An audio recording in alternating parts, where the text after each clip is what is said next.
I'd like to welcome everybody for coming tonight to the City Council of the City of Escalon, regular meeting of January 22nd, 2019. Would you please join me in the Pledge of Allegiance? I pledge allegiance to the flag of the United States of America and to the republic for which it stands, one nation, under God, indivisible, with liberty and justice for all.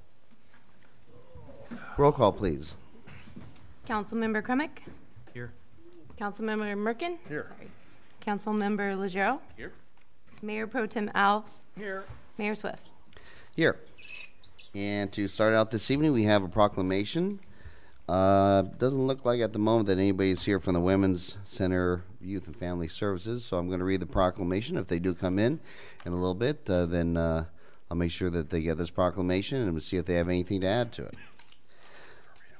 So January is Anti-Slavery and Human Trafficking Prevention Month, whereas Women's Center Youth and Family Services works to empower women, men, children, and families to improve and change their lives with more than 40 years of experience providing services and shelter for runaway and homeless youth and victims of domestic violence, sexual assault, and human trafficking. And whereas human trafficking is a modern-day slavery and involves the use of force, fraud, or coercion to obtain some type of labor or commercial sex act, where anyone can become a victim and anyone can be a trafficker.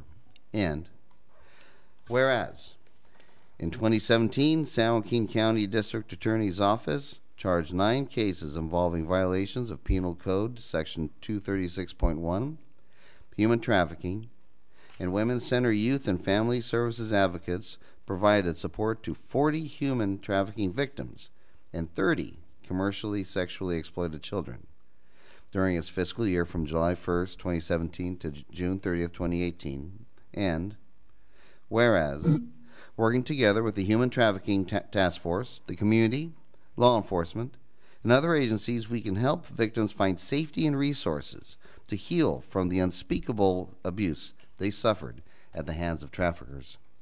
And whereas to assist in the prevention of slavery and human trafficking in all of its forms, the community must understand the facts, must recognize the intersections of violence, be aware of the warning signs, and be willing to act.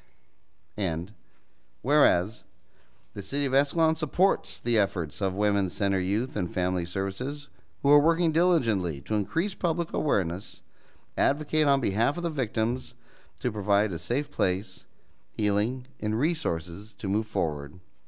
Now, therefore, in recognition of the important work done by Women's Center Youth and Family Services and their community partners, I, Robert Swift, Mayor of Escalon, California, do hereby proclaim the month of January 2019 to be the Anti-Slavery and Human Trafficking Prevention Month, and encourage all citizens to learn the signs of human trafficking and dedicate themselves to helping end human trafficking. Okay. And again, if representative comes in, then we'll make sure that they get this. So it's a very bad thing, and one of those things that it does exist out there. Okay, moving on to the consent calendar. These items are considered routine in nature and are acted upon a single action unless requested by an individual council member or members from the public. So if you'd like to pull one of the items at this point, either from here or from the council, please do so. Anybody? Okay, then I need a motion. Move on staff's recommendation. A second. Accept the calendar. Motion's been moved and seconded to accept the consent calendar. All those in favor say aye. Aye. All those opposed? My consent calendar passes. Staff communications. Mayor and Council, included in your agenda packet tonight is the Treasurer's Report for December, Police Department and Animal Control Department reports, Building Report, Development Services Department report, Recreation, Public Works, the Water Department and Wastewater Treatment Plan plant updates, sorry. And those should be for December on there. That's a typo. Sorry about that. If there's any questions on those, staff can answer those. Any questions? me. Okay. Okay, well, And I just have a couple more items. The house that's on our property on Escalon Balota is on the market to be rented. So Liberty Property Management is conducting that. This last week, when the farmer had contacted me to let me know that they were ending their lease, there was an occupant in the shop, and he had indicated that he would be out by the end of the year. And when it got close to the end of the year, the occupant asked if we could extend it a little bit more, and I indicated that was fine. And then I told him as long as it was by January 15th. And so then he asked for a little bit more time, and I told him that was okay. But then I believe that a council member was contacted about it, and it was portrayed that I was forcing them out, and that wasn't my intention. And while I don't know if the renter wants to stay there or not, I have some concerns that I wanted to relay to the council. We're going to have somebody renting the house, so I don't know. The shop is right there, right behind the house, so I don't know how we feel about allowing somebody to rent the shop. I mean, obviously, if we're collecting money on the rent, that's a good thing. I just don't know how council feels, or how you would feel if you were the renter of that house and somebody had access to the shop there on the property. Somebody's living in the shed? No. It's a storage. It's just storage that that is in the. So they have their stuff in there, and Yeah, it's some vehicles. Yeah, I don't think that this particular renter goes there very often, so it may not be an issue. But before just saying I wanted to run it by the council to see your input on it. Does the house have a garage, Tammy? Yes, it does. So that's beyond the other two outbuildings, correct? Yes. Okay, so they have a garage already, and the question is whether or not leasing this other building, or is it two buildings? Because there's two buildings back there. I've been in them. I believe it was for leases for one. There is two, but the only really storage area is the big shop bigger area. one? So it's only one that we're talking Okay. about. To me, I mean, I don't know personally, what goes on? They just store equipment in there? The only thing I'm aware of that's being stored in there right now are vehicles. Vehicles that don't run, old 30s and 40s cars. Okay. How much are we getting for it?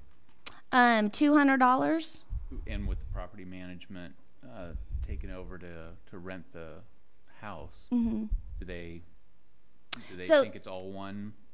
No, we were pretty clear when they were doing the rental that the shop was not going to be included with that, but that I do believe it's being put out there that the area in front of the shop is open for the renters. Asphalt The parking asphalt behind the area. home. Is that going basically- to cause a problem for the person that's in there to get in and out? For the for them to get access to the shop area, they would need that area. So it could, if the renter was using it. It's not a guarantee the renter's going to use it. I'm just saying that's the way it is being advertised right now. What are we going to ask for the rent on the house? It's $1,500. And that includes the garage. It's a two-bedroom, you said, 2.5 bedroom, too? 2-bedroom. Mm-hmm. Can they get a garage? Just clarify with the property management that it's Sure. for the house and the attached garage, and that the other building is rented and will continue to be rented. And Sure. if that's a problem, if that becomes a problem in renting the house, then maybe we can revisit it. Okay. What's the agreement for the shop? Is it a month to month, or is it? There was no agreement. So when the farmer gave me notice, he just said the occupant would be there till the end of the year. So there is no agreement with them. So that would be something that I would need to work out with the occupant. It just seems get the terms down, Right. So that if we have trouble renting the house and we're losing out on the $1,500, we're probably gonna make changes to the shop rental. But if you can work it out, it might as well generate some more income. And I mean, if thinking from my perspective, I'm the renter. As long as it's not like a consistent somebody going there consistently, then I think it should be okay if it's a random every once in a while. But I just really wanted, to make sure that council would be okay with that too. I've seen situations where that works out just fine. Yeah. But And you're I right, mean, they're gonna have that's- some traffic because the farmer is going to be in and out of there. But still, it's just something to consider. So. I think as long as, Jeff hit it right on the head. as long as the person Just see that's what renting the shed understands that that does not give them access to the other property. Right. Yeah. Okay. Yeah. You okay on that one? I think you had something else. I just wanted to let the council know, tomorrow afternoon I will be out of the office, and Thursday and Friday it is our Risk Management Association annual conference that I will be attending. Very And good. I don't have anything else unless any other. Anything else from any other staff members? No? Okay, we'll go on to matters presented from the audience. And at this time, this is where the public may address the city council on any item not on the agenda but that is within the authority of the council. The speaker is limited to a maximum of 5 minutes. Unused time may not be yielded to another speaker.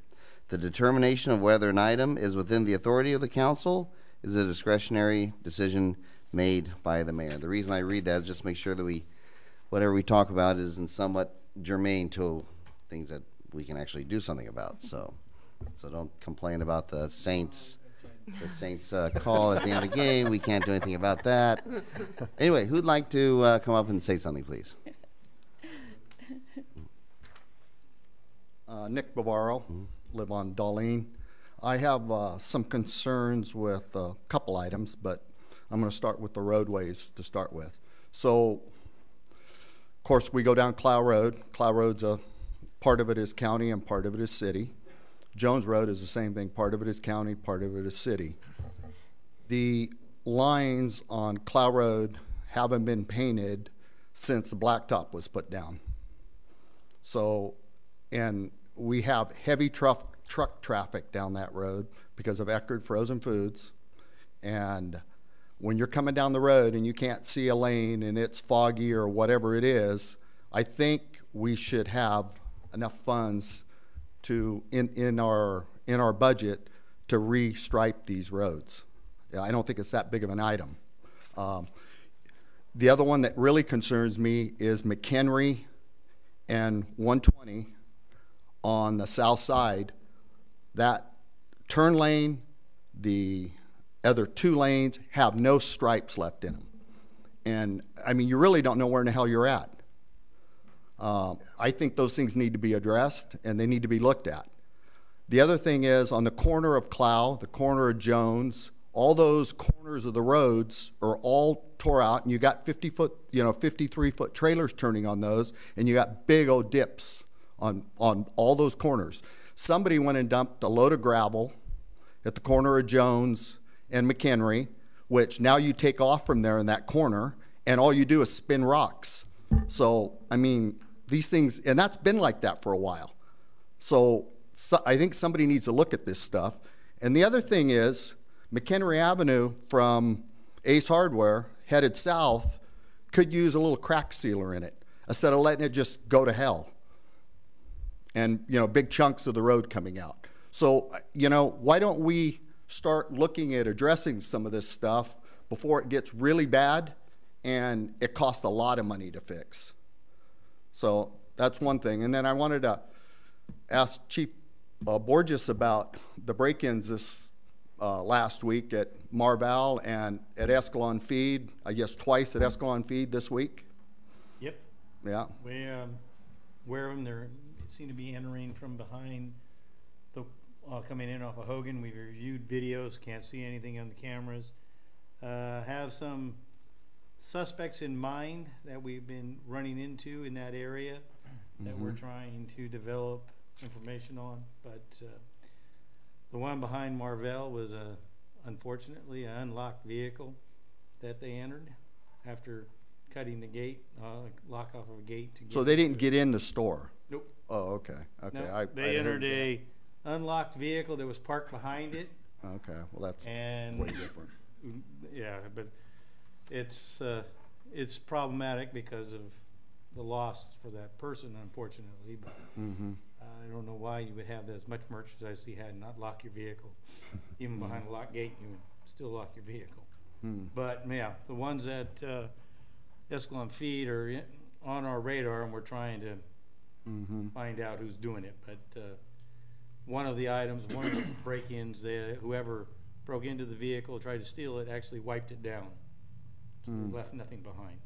Okay, because there were, you know, I don't know if you know, there was another one on Darlene, probably 2.5 weeks ago at Eric Lear's, and they broke into the house, a renter, the renter's house, stole his TV in broad daylight, stole the TV, took stuff out, because he works at a pallet company, and then actually got into the barn and took Eric's table saw and a few other items. So I don't know if they're related or not, but that's all I have. All right. I appreciate it, Nick. Thank you very much. Yeah. The alarm system out at Escalon Feed not helping? They're cutting the chain link fence and going in and Behind the hay bales, behind the hay going in through the and hitting the bales. storage areas there. They're not, are they going into the store? Oh, okay. Storage So areas. the alarm won't go off? Right. Okay, And our cameras don't pick up anything because they're not infrared. right. Councilmember Elves? You said you have an idea or a possible idea of suspects. Are they locals? Yes and no. I say yes because they've been hanging out. Okay. They're more or less transients. Long enough to Our scout guys things. have run into them several times. Matter of fact, we made an arrest in regards to a domestic violence situation involving them, and we believe they may be, for lack of a better term, squatting on some property that we're trying to determine if they are, and we'll deal with that. We're following that up tomorrow, and the patrol officers have some suspicions that they may be involved. Great. But nothing that I can take to court. Okay, anybody else like to speak or say something that's on their mind? No? Oh, Mr. Fowler. Good to see you again. Thank you very much. So privileged to be back on behalf of Assembly Member Heath Flora. Hopefully you're as excited to see me as I'm excited to see you. Yep. So, Good to but see I you. know my compadre did a good job covering you guys and had nothing but good things to say about the city. So just looking forward to being back. I know that city staff and as well as the police department, we were working on some things. So looking forward to picking those back up and seeing what we can do. And as far as an update, we got committees. So we are on the Health Committee, the Emergency Management Committee, the Vice Chair of the Labor Committee, Ethics Committee, Natural Resources, and a few others that are thrown in there as well. On my next update, I'll just brief you on legislation and co-signing opportunities. That's all I have for today. Hope everybody had a great holiday and excited to be back. Any questions, comments for me? Welcome back. Yeah, welcome back. Nice. Good to see you again. Favorite city? Yeah, that ethics committee could use some work in Sacramento. Well, one away. Chief, what's the difference between a burglary and a theft? The theft is when they don't break into the house, or they don't The break legal in. definition of a burglary is basically an enclosed building, locked vehicle. So something they had to break to get into. Correct. And a theft is just random. If you have an unlocked vehicle, So that's the difference between the yeah. two. One Say you had an after open 4th garage, century. you walk into an attached garage and you walk into it, that's a burglary. Now, if that garage is detached and and open, it's a theft. It's very, Semantics. some certain distinctions in the law. Interesting. Thank you. Yeah. I was always curious how that works. Anybody else like to come up and say the piece? One quick thing, I'm sure Jake is, or Justin, I'm sorry, is fully aware. I've been coming up and down McHenry, and I've been noticing those trees, they're uprooting the sidewalk and the bricks. Yeah, It looks like people are borrowing the bricks now. I'm sure they are. Diana, we're actually working on that right now, trying to mid some kind of situation with that, either taking the roots off, putting concrete in. It's a major issue for us and a headache. Just wanted to double check. Thank you, Dave. I love it. See somebody in the back raising your hand. You want to come up and say something? You know what, I guess I will. Why not? Why not? I'm sorry, I will. Just to follow up a little bit what he was just saying. It's been a pet peeve of mine for some time. And this is my first visit to a council meeting in some time, so, but he triggered something with me. So the whole thing with the trees in the sidewalks, you know, I've got some friends that are, you know, landscape architects and what have you, and they were, you know, hired to do some architectural design with our city, what have you, and the requirements were to have trees in the sidewalks, and they said, no, we're not going to do that because it never works. It just doesn't work. Well, we've apparently found somebody that says it works. Robert didn't talk to me. I know they didn't talk to you because I know get him out. I know they didn't talk to you because I know that's you wouldn't agree with that. No. But listen, trees are beautiful in our city. Every small town wants tree-lined streets. I mean, the finest streets in our town are Sierra Street. I mean, it's a beautiful street. It's lined with trees. You know, some of the former streets in town were dense before the birds came in and people were allowed to saw those beautiful giant trees down in Brayton Street. You know, that's what we want. We want tree-lined streets in our town. It's shady. It makes it beautiful. Makes property values go up and what have you. But I lost my train of thought. So anyway, if we're not allowed to protect our streets, you know, the value of our streets with what was your argument? I was just about the bricks where the trees. Yes. Are coming Okay. Sorry. So now we have these small trees. I'm very sorry. Being planted in our sidewalks, and it's you know we're just creating issues. We know every so many years we're going to be trees going to be uprooting the bricks or the sidewalk or whatever. You know, we've got old trees that have been there for 40, 50 years that the sidewalks are 45 degrees. Those have been there for a while. Let's not continue to do that. Please quit. Let's do something where we're planting trees in yards. You know, the city of Ripon, it's required. I think you have to have trees planted in your yards. You know, I mean, it's just part of the deal. Of course, you don't want it anywhere near your water inlet or your sewer outlet or whatever, but you know, trees in neighborhoods are beautiful. They make the neighborhoods more valuable. They make the city more valuable. They make a place desirable to come, you know, raise your family in. But if we're putting trees in sidewalks where we're having every few years to come in and uproot sidewalks because people can't walk down them, or handicapped people can't roll their chairs down them, or a kid can't skate their skateboard down them, we're doing something wrong. I mean, skip that whole idea. It's a bad idea. It's a beautiful idea at the beginning. It only lasts so long.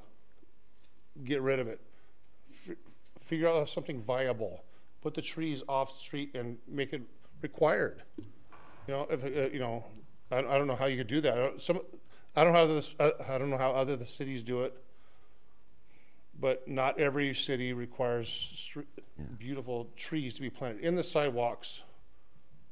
Or, you know, so let's just make it so it's let's figure something out where we get the trees, which are great, but not in our sidewalks, which are tearing them up, which are creating perpetual maintenance for our city, etc. So this was a trendy thing that Escalon and actually a lot of cities got into about 10 or 15 years ago, and I can rest assured, I can tell you, we're not the only ones dealing with these problems. There are other cities that have many more trees in the sidewalks, and again, it's wrong tree, wrong location, wrong idea. If I can pivot this to Dominique, is that where are we at in our code with trees in the sidewalks at this point in time? We do have street tree requirements, so all new development are required to plant 1 to 2 trees, depending on the size of the front yard. However, we have the ability to, when people want to replace them or put another tree in, we have a list of trees that we go off of, that they could pick a tree. They're supposed to pull a permit. We don't charge for it. We just have them fill out the application if they want to remove and replant something else. But we are noticing a trend that a lot of residents in town don't like the trees in their yard, and so a lot of them have been disappearing. A lot of subdivisions within the city as well. Everybody wants concrete instead of trees, especially in those planter areas that are along the street before the sidewalk, and then you have the front yard. So a few years ago, before I arrived, we created guidelines for replacing out that portion of your yard, the planter area, which allowed certain types of turf, rock, that type of thing, plants, and then a certain portion to be turned into concrete. But we are noticing that a lot of them are being pulled out, but our requirement is to have at least 1 to 2 trees in your front yard. We don't put them in the sidewalk anymore, and we've been encouraging trees to only be planted on the properties. So a couple projects that we have going through, like the downtown project that's moving forward, all the trees are going to be put in their actual private property as opposed to on the sidewalk. Right. Okay. And that is something we're moving forward on. And even with that, I believe that's a much tighter list than what it used to be in terms of the trees you can choose from. Yeah, it used to be much larger, and then we're actually looking to create a recommendation list of like the top 5 to encourage people, because there's obviously trees that are cleaner, don't drop fruit, don't make messes, and don't have the nasty roots that could kill your lawn and obstruct the sidewalk. Need you on very briefly, please. Okay. From a commercial aspect, what are the requirements? If I say this gentleman over here that owns this Marvell, that I know he was required to put trees in the sidewalks, and those trees, knowingly, we're going to tear the sidewalks up. Is he required to maintain that as well, knowingly that we know those trees are going to tear the sidewalks up? Yeah. So our policy through our municipal code is the trees that are located in the right-of-way, which would be in the sidewalk area, are required by the city, but their ongoing maintenance and responsibility is put onto the property owner to maintain. So that's a little frustrating. Can you imagine from the property owner's point of view, from those trees, knowing those trees will very soon drive the slabs of concrete up, and it doesn't take long. So I can't speak for when that project was done, because it was done, I think, about 2008. I'm just talking about the city requirement. Yeah, no, and we're so, I mean, flexible. how frustrating would that be for a guy with a commercial property? So for commercial properties, the future ones, the ones that we've been dealing with the last few years, we actually have been letting the property owners select a certain tree, or giving them the list to select what tree they want, and then depending on what type of tree no tree at all. If it's not on the list, or if it's something that we know is going to uproot the sidewalks or do damage. Did you give them the option of no tree at all? Instead, we give them the option to take the trees and put them on their property somewhere in their landscaping, as opposed to in the sidewalk. Okay. So they do have a certain amount of trees depending on how large the lot is, and we follow the state's mandates on our landscaping. There's a certain percentage of lots that have to be landscaped depending on their size, which have a mixture requirement of, gravel, turf, grass, etc., trees. Good. And so we have them put them on their lot instead of the sidewalk. Because the understanding was that this person's particular property, let's say this, let's just use the Marvell parking lot as an example. I believe he was required to put those trees in the sidewalk, and when those trees drove the sidewalk up, he was also required to maintain the issue, knowing that is going to be an issue, because roots. I mean, there's nothing you can do to prevent roots from prying concrete up. So anyway, that just a thought. I understand. Yeah. I mean, we need to not require commercial property owners maintenance of issues we know are going to happen when they have other options to if they can bring the trees onto their property is much better. Yeah, and that's what we've been doing that most part encouraging. We don't want them in the sidewalk, because we don't want the sidewalk having issues with the I appreciate it. Yeah. Aren't we the ones? So when we're having these problems with the sidewalks, we're the ones that are out there trying to fix them. We're not charging back the property owners, right?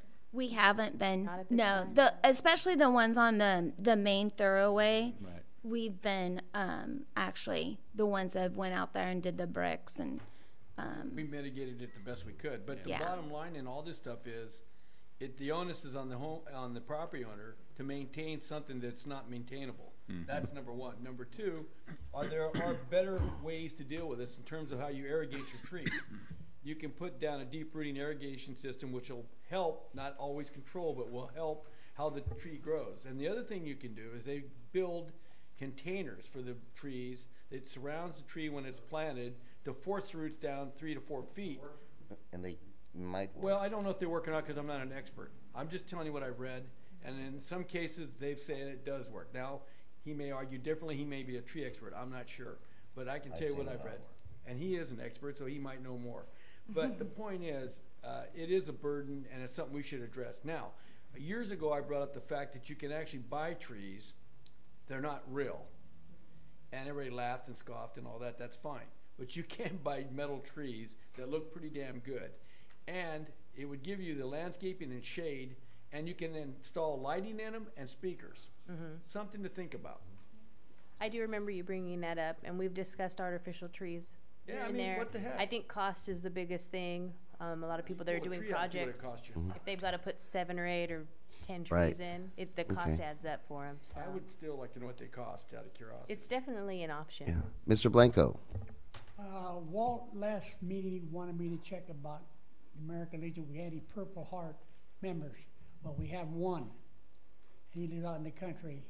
It's Bill Vanderbilt. But talking about, Purple Heart or veterans, Home Depot, we go there. I haven't seen it, but a guy was telling me they got a handicap and they got veterans parking, veterans parking. I'm not telling you to get it here, but we got one Purple Heart guy in town. That's all we know of. Maybe more, but they don't belong to the American Legion. Okay. But there is people that do put out, say, special page just for veterans, whatever you guys want to do. Appreciate it. Anybody else before we go on to our administrative matters? Well, let's go ahead and do that. Let's go on to our administrative matters. Item number 5, council review and accept the annual audit report for fiscal year 2017-2018, and this is a motioned item. Mayor and council, before you tonight is our annual audit report for fiscal year 2017 through 2018. And each year the city contracts with an independent firm to prepare an audit report of the preceding year's financial transactions. The audit for 17-18 has been completed. The audit document finalized, and auditor is prepared to make a report to the council. I will let the auditor make her report, and then I can follow up with some other items I have in my staff report. Good evening, council members, mayor. I am Michelle Gallagher with Clendon and Burning Company. We were your audit firm again this year. We were able to, with the assistance of Tammy and your staff, prepare the financial statements that are before you. The most important part of your financial statements are the opinions that are rendered in terms of the financial statements. And again, this year you have an unmodified opinion, which is the highest opinion that you can receive. Inside the financial statements are management and discussion and analysis, which are prepared by Tammy and her staff. It is a narrative on what happened throughout the city and compares it to your financials. The rest of the financial statements, they're the ones that we prepare, detailing out between your general funds and your proprietary funds, the performance and how everything went through. The notes of the financial statements are the descriptive matters that kind of describe the numbers that are in the financial statements, along with the rules and regulations. The newest one, as we have discussed before, is GASB 68 in terms of PERS and your unfunded liability of that. So that is a calculation that is done based on PERS's audit that they get done through another CPA firm. We rely on their information to calculate what those actuarial numbers are, and they're in your financial statements tonight.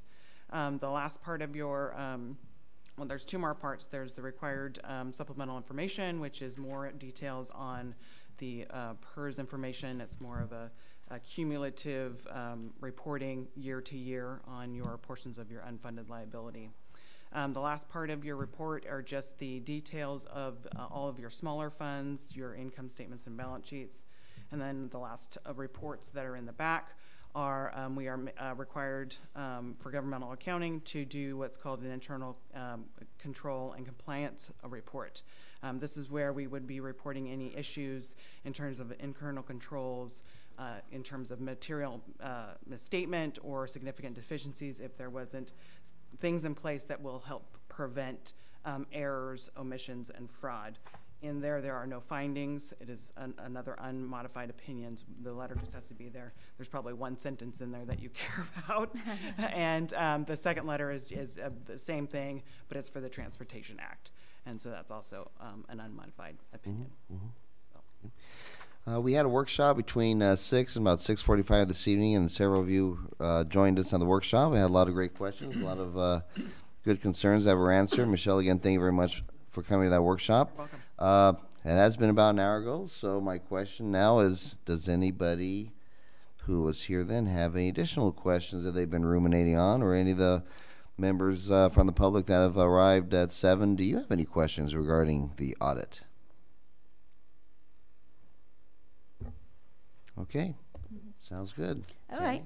So I just wanted to go over a few things included in the audit. As Michelle indicated, the management discussion and analysis is prepared by myself. The discussion and analysis does provide an overview of the financial activities for the fiscal year ending June 30th, 2018. And staff is pleased to report a savings in the general fund of $373,000, which is due to some unanticipated revenues and savings in expenditures.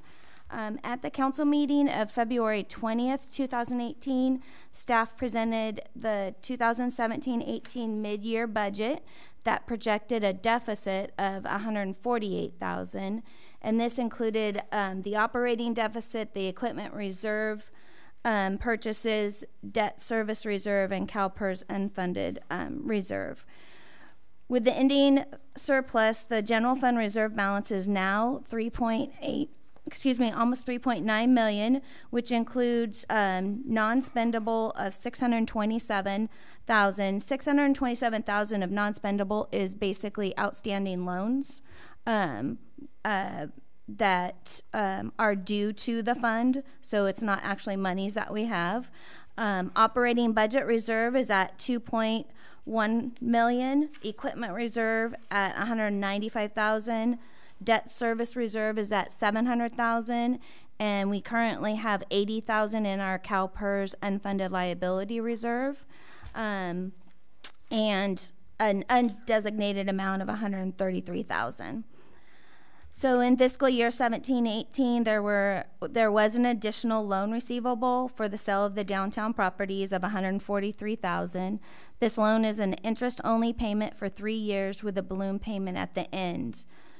The general fund received a payment of $104,000 from the sewer industrial fund, and interest was charged on that particular loan of $5,600, with leaving a balance of $312,000. These loans are reflected in the non-spendable amounts of the fund balance. And this year I did add into the management and discussion analysis a section regarding the interfund loans, noting the balances, payments, interest charged, and outstanding balances. Also included in the staff report is a listing of the capital improvement projects that were completed during the audit, and a list of the projects that are still in progress. There was a total of $1.2 million expended out of $4.4 million budgeted for the capital improvement. The remaining $3.2 budgeted, of that, 2.7 will be carried over for the completion of projects, and then there was some savings from the projects of $100,000, and those will go back to the respective funds, and remaining projects, the outstanding ones that didn't get started will still carry over to the 18-19 budget, or they did. Staff is requesting that the surplus from this fiscal year audit, that we increase our equipment reserve by $100,000 to accommodate the continued efforts to maintain vehicle fleets and other equipment, and add an additional $100,000 to the CalPERS unfunded liability reserve. If these proposed increases to the reserves are approved, it would leave a balance of $295,000 in the equipment reserve and $180,000 in the CalPERS unfunded liability. And that is it for staff's part of it. Is there any questions on that? Any questions? I have a couple quick ones. First of all, when you estimate these different projects, Tammy, are they done with an engineer's report? Yes.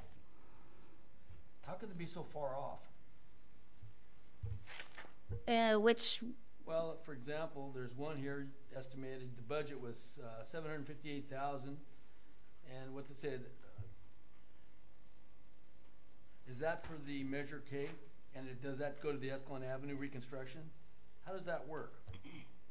Oh, that is a project that's still in progress. So you spent $73,000. So we only spent $73,000 in the fiscal year that's being audited ending June 30th. So the remaining of that is basically going to be expended in 18-19. The ones that are completed, the water well, $160,000 versus $294,000. Now that one, because the rest of that budget is really for design. Okay. Let's see, 44, and that's close. The other one's pretty close. 100,000 difference on the other one. Well, not 100, but yeah. Okay. Now my next question is, when you estimate these projects, and I know that in the process of estimating these projects, you include administrative costs in all of these. My question is, what are we on charging against the administrative cost? Is it for the finished price or the budgeted price? How does that work? It's for the finished price. It's for the finish. So when you do your budget, you really don't know until after it's done what's going to be. Correct. But we do it based on the budgeted cost. So you do what on the budgeting cost? Administrative charges. In the budget, it's estimated at the budgeted project cost. And returned later, or not?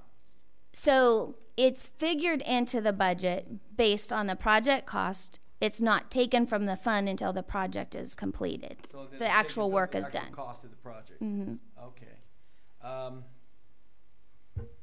right. That was my question. Thank you.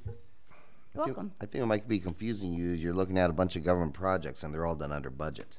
Yeah, it's very confusing. It's more like shock. We looking at what we're looking at? Actually, it's more shock than anything else. Okay, any additional questions? Sounds like at this time, we need to have a motion. I move to accept the, what do I say, accept the audit? Mm-hmm. Yes. Accept the audit. Okay, we have a And then motion authorize, and whether we're going to authorize the increases to the reserves. And authorize the increases to the reserves. Both reserves. Okay. Both reserves. I'll second it. Okay, motion's been made and seconded to accept the audit and to authorize the increases to the reserves. Is there any discussion on the motion on the table? Seeing none, we'll proceed to a vote. All those in favor, please signify by saying aye. Aye.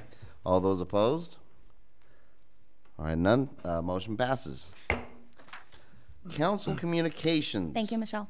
Thank you very much, Michelle. Councilmember Crummett. Thank you, Mayor Swift. I'd like to thank school board member Caton for being here. I think that the school boards and the city council need to work closely. They're two elected offices, so I appreciate that. I know I'm going to try to go to the as many school board meetings as I can as well. I had a citizen ask me about the Lear Village and where that's at, because she said it was fun to see it start, and now it's an eyesore, and I'm curious too as to what's going on. I mean, I know the weather, but is there any update on that, or? I will defer to Dominique. So the plans were submitted, and we've issued corrections, and they've been given back to the applicant that's moving forward with the project. So they're in process right now of applying the corrections to their project, and then would need to resubmit, and that would be for their civil and their building. They took a chance and went ahead and submitted for their building permits as well. Also, we do have a set of the CCNRs, the covenants, codes, and restrictions, and the HOA documents that were under review. So we'll be looking at those right now as well and providing feedback. Do they have a time frame to complete the project? Come March, they're in a deferred agreement with us. I think it's March 2nd, whenever we had signed the document, they would include What has to penalties. happen by March 2nd? We're supposed to have phase 1 done within the 12 months, I believe it was. So obviously that's not occurring, and so they're aware that there is a monthly penalty and that they would no longer be able to have the fees that were originally discussed to be deferred. They have indicated interest in submitting to the council and coming before the council. Do you have a question? Sorry. What's the end date on that project? The end date on the whole entire project? Exactly. Phase 1, I believe, was 12 months. Phase 2 is 18 months, and phase 3 was another 18 months. So it was going to take a few years. Huh? Yeah. So what's that give? What 3 years? Adding those all together. 4 years. Knowing the dates, what's the date? 18, 36. 2023. Make me do math in public. No. 48. So 12, 24, 36. 3.5 years, 3.5 to 4 years. March 2022. Yeah, 22. Why? I got more. Wait till I'm done. Why? That project doesn't justify anything anywhere near that kind of time. Exactly right. They're building a high rise. Eddie, you know this. It was approved. That's what I the just had to- agreement was approved. Okay. Yeah, I don't want to linger on it, I guess. Mhm. And then We gotta keep moving. the last thing I want to say is thank you for the comments from Mr. Bavaro and about the sidewalks. I think people are the eyes and ears, and they come in and they express their concerns. And I think the restriping and things was very reasonable. And so I'm sure we'll be looking at that. Thank you very much, Councilmember Crumick and Councilmember Legero.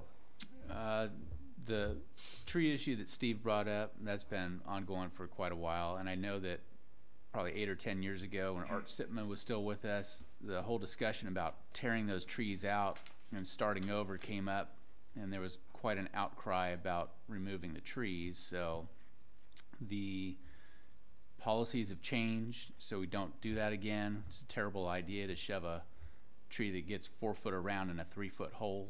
So your point's well taken, and I don't think you'll see any construction like that, any new construction like that happen. Hopefully, I think we ripped them all out of Miller because of the ongoing maintenance costs out there. So right now, some of the areas, it's an attempt to try and save the trees and still make the sidewalks usable. So, yep.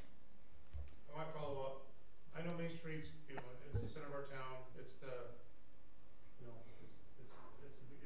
center of Escalon. That's where people get the view. They learn what Escalon's all about. But the trees are on both sides, and so far I don't think we've had some issues with that there. They're going to happen, and I expect the plan is when one side grows, the other side is going to be torn out, and I hope that's not the case because the big beautiful trees on the park side are viable. Right. Whereas the trees on the bar side, antique store Right, side are right, not viable. right. They won't last. Right. Councilmember Legero, anything else? Down the road. Yeah. Now there have been some design challenges that have not worked out. So, the point is well taken. So it's an ongoing. It probably will be an ongoing battle for a while. So, but not the new stuff. Anything else? That's it. Thanks. Okay, Councilmember Merkin. I too had the Lear property on my list here, but questions have been answered on that. One thing, I noticed that in the old parking lot of the police department, there is one of the Kiwanis benches that was donated to the city that used to rest in front of the building. Concrete one? Yes, it's in their back parking lot, and before that disappears or turns into rubble like the rest of it, I would like to get that and find another place in town where it would be appropriate to place that. Good idea. Good idea. Downtown somewhere. And that's all I have. Say one real quick thing about the Kiwanis dinner. If you don't, I will. Oh, you were gonna say it? I will. I was. We had the Kiwanis crab feed dinner, and that was a great success. We raised about $20,000. All that money is going to go back to the students, back to the community. We've got different projects projects that we want to put that back in. And so it was a lot of fun. Mayor Swift was there. They got a couple pies, I think. And Lovely. so it was a lot of fun. I just wanted to say that. So. You just stole my thunder. Now Sorry, I know. Fair enough. Mayor Pro Tem Elves. Well, since we're on this Lear project, I've been by there many a time, wondering the same thing a lot of you are. And I was told by the staff that that was a situation that was supposed to have been completed, phase 1, by late February, but I guess now it's March 3rd. Is that? Late February, early March. Yeah, I have to pull the contract to see what the date is. We have it marked on the calendar. My recollection, it was late February, but irregardless, it's not important because he isn't going to get it done, number one. Number two, if he had got it done, he would have received a delay payment on fees of what, $50,000? Well, those are going to come due. And I'm going to strongly recommend they be paid. Because personally, for me, this whole thing is a fiasco, personally. Okay, let's move beyond that one now. State of California passed a law a couple days ago, or weeks ago.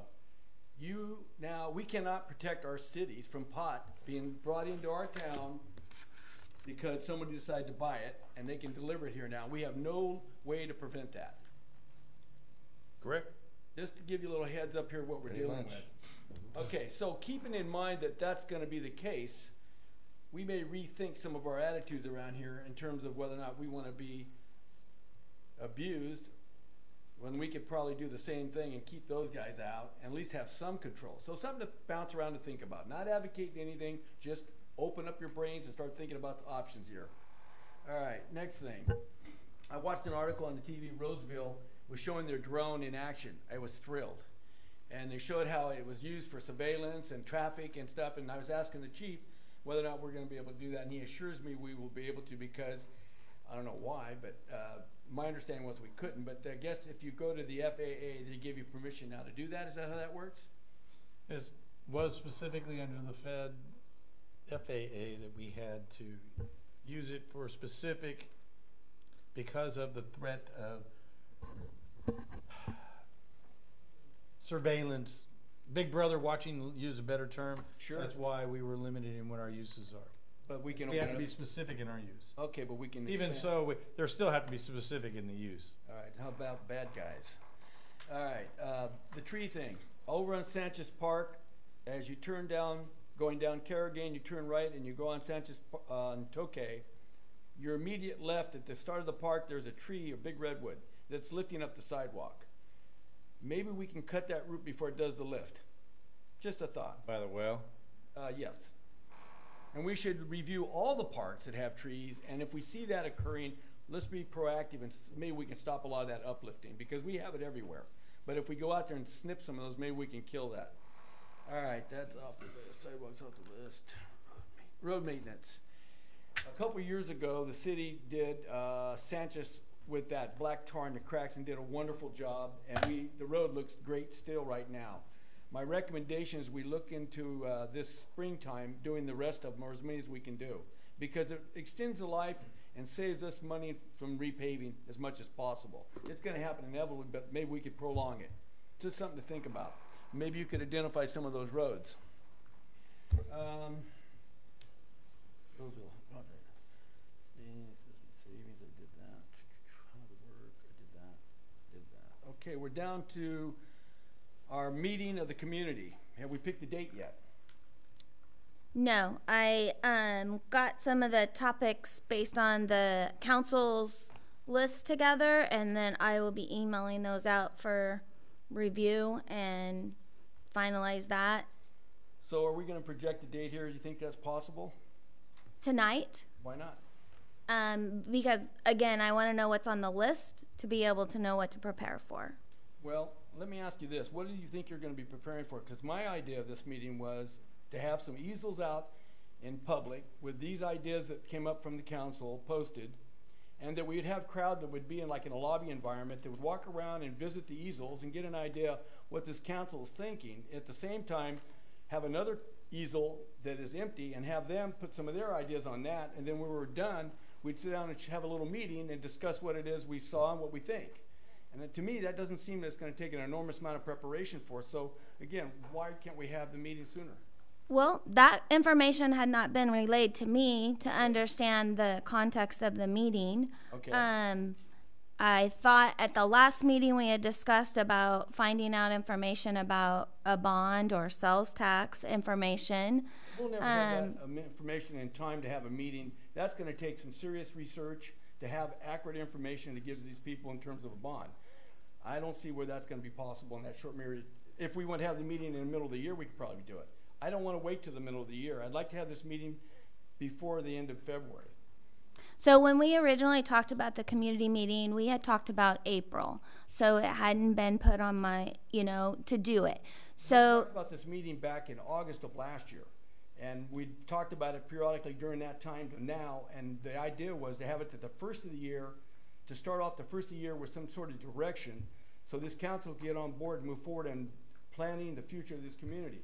And April's not the first of the year. And I don't know why we got off path of that. I don't know how that happened. I don't understand either because the April was thrown out there when we were originally discussing it. So with that said, we can probably set a date in March.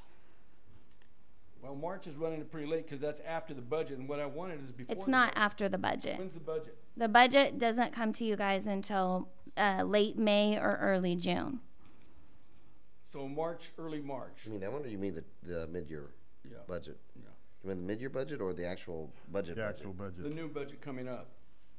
The one she's June. working on. I'm not working on the new budget yet. I'm working on the mid-year budget Well, of the mid-year current year budget that is we're in. When is that due? I'm hoping to have it the second meeting of February. Yeah.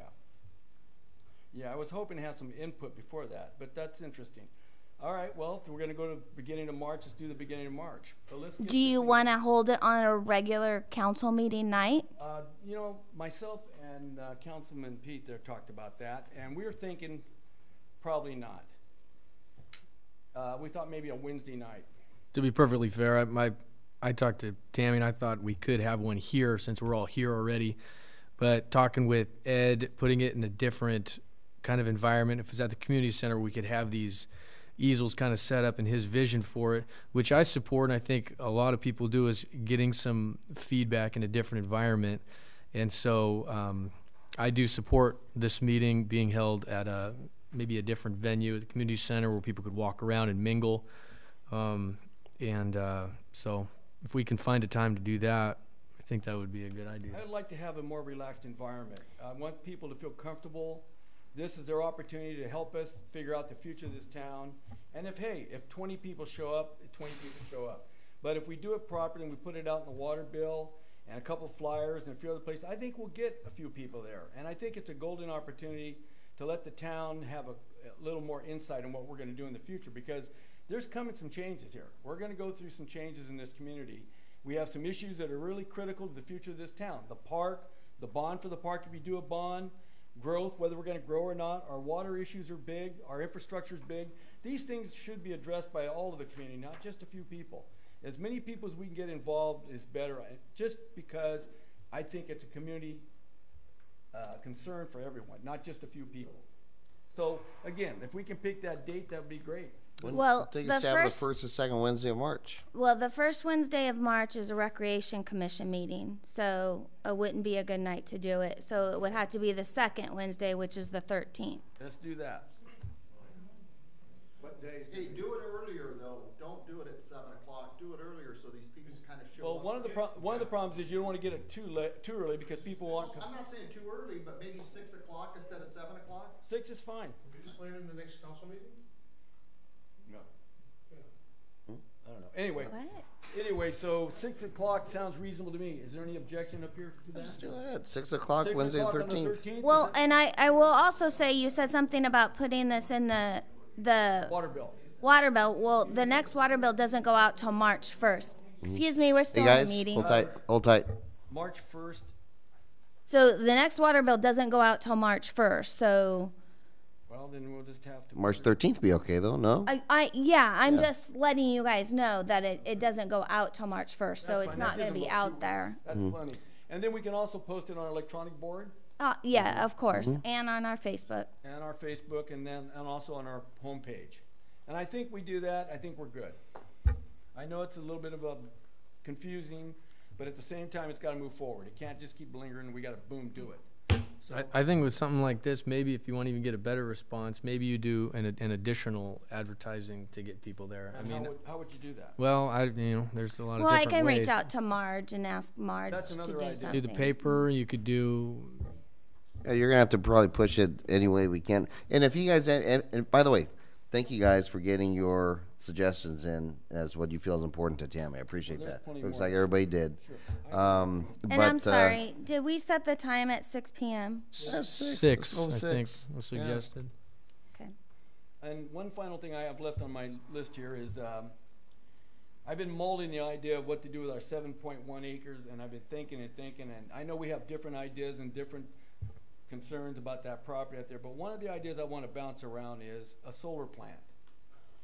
If we had a solar plant out there, I don't know if it's even feasible, it's just a thought, but I think if we had a solar plant out there that we could do either through grants or something, 7-point-something acres of solar plant would make a tremendous mechanism for this community to offset some of their costs for their sewer, their water and storm, not storm, but sewer and water, and also the facilities themselves. Not to mention, we possibly could even use it to do other things with that kind of electricity resource. So I'd like staff to somehow, not today, tomorrow, but in the future, to start looking into the idea of grants for a solar plant out there, whether or not we could do it, whether it makes any sense at all.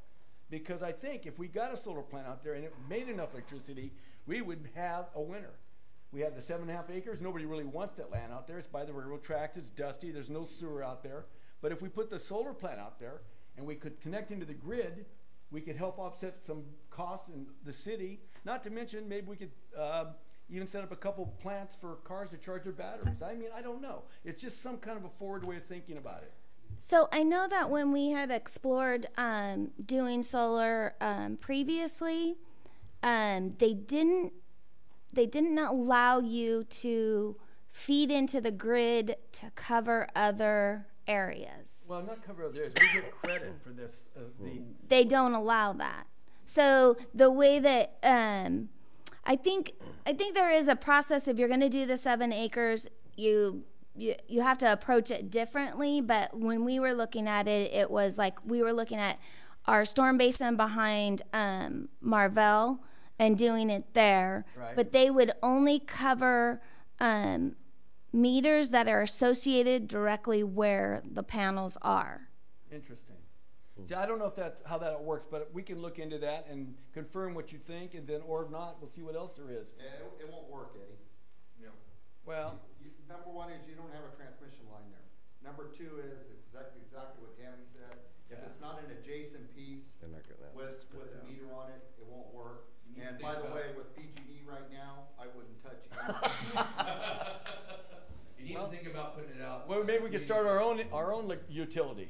You need to think about putting it out in the community center to make the community center.